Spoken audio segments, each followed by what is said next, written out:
Hey guys, Red here, Section 8 Real Estate Investing. Thanks for watching.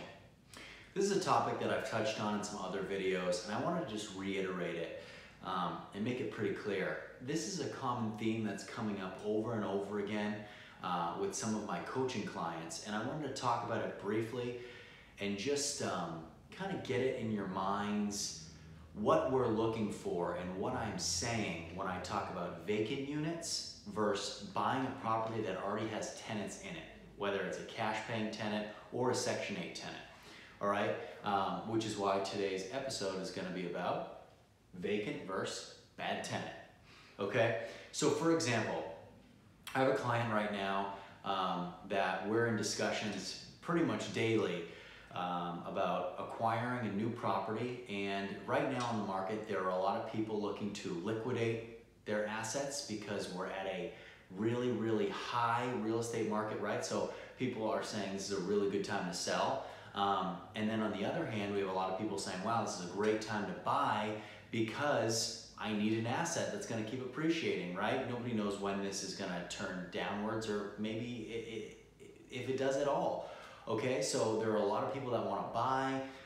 There's a lot of people out there that have a lot of money right now, whether they refinanced a property for cash or whether they've been saving, right? The market's way up, people have a lot of cash right now. So we have a lot of people looking to sell, and we have a lot of people looking to buy, right? We all know that. So this is where patience is unbelievably important.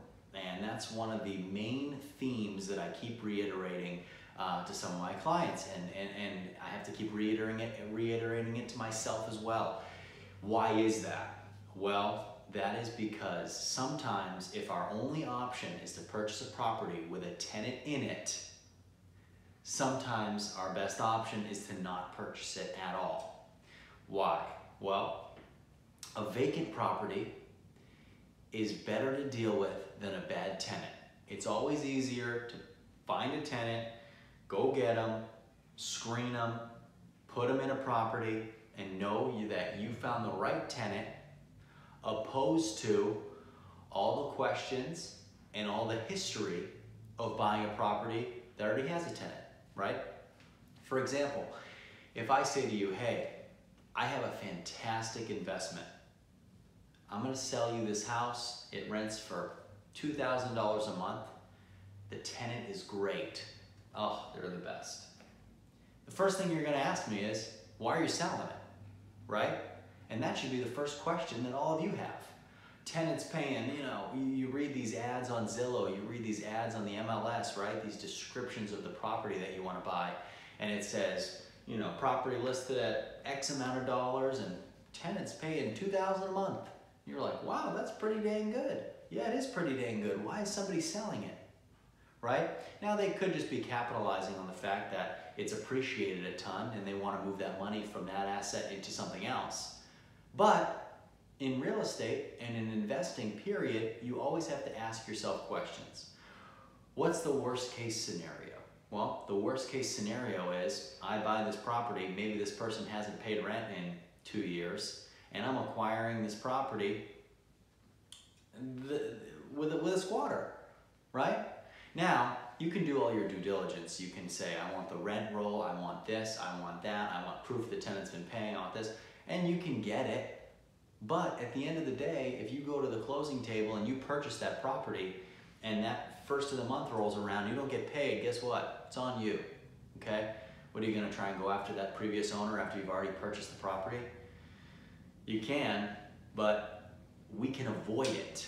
And how do we avoid it?